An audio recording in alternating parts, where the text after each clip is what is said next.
नमस्कार, आप देख रहे हैं नेक्स्ट स्पिरिचुअल। मैं हूं आपके साथ। समुद्र मंथन और उससे जुड़ी कहानियां हमेशा से ही सभी को आकर्षित करती है।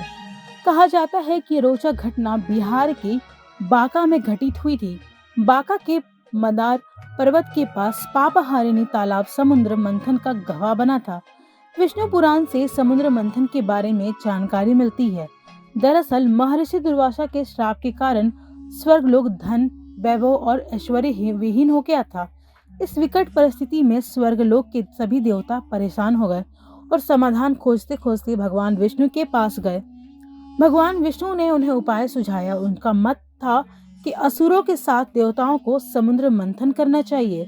इससे अमृत निकलेगा जिसे सभी देवता ग्रहण करके फिर से अमर हो जाएंगे।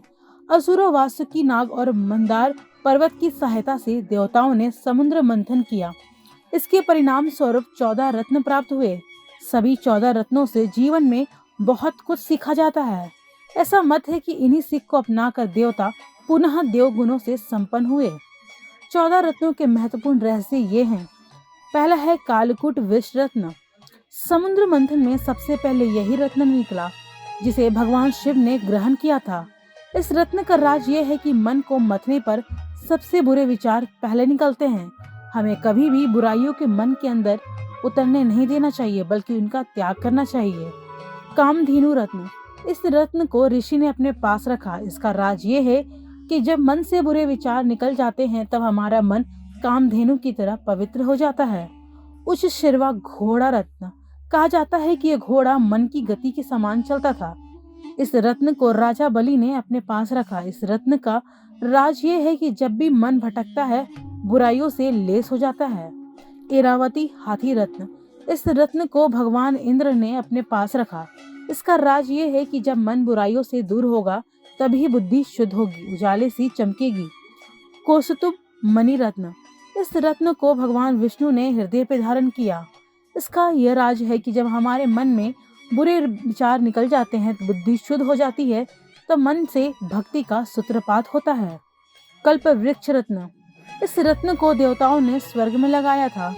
इस वृक्ष को इच्छा पूर्ति करने वाला भी कहा जाता है। इस रत्न का राज ये है कि भक्ति के समय अथवा मन के मंथन के दौरान अपनी संपूर्ण इच्छाओं को दूर रखना चाहिए। अप्सरा रंभा रत्न। ये रत्न देवता के पास रहा था। यह काम वासना और स्वार्थ का पर्याय है। इसका राज ये है कि हमें भक्ति के दौरान लालच नहीं करना चाहिए। देवी लक्ष्मी रत्न।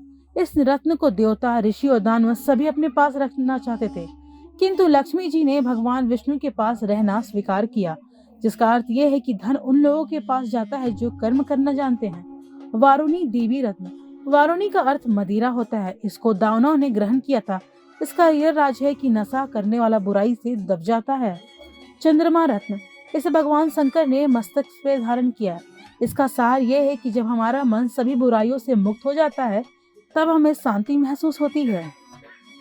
पारिजात वृक्ष रत्न। इसे सभी देवताओं ने ग्रहण किया क्योंकि इसे स्पर्श करते ही थकान दूर हो जाती थी। इसका राज ये है कि जब मन में शांति आ जाती है तब शरीर की सारी थकान दूर हो जाती है। पांचजन्य शंख रत्न।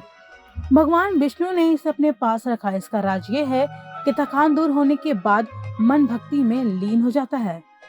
भगवान धन्वंतरी एवं अमृत कलश रत्न। दरअसल अंत में 13वें रत्न के रूप में भगवान धन्वंतरी प्रकट हुए।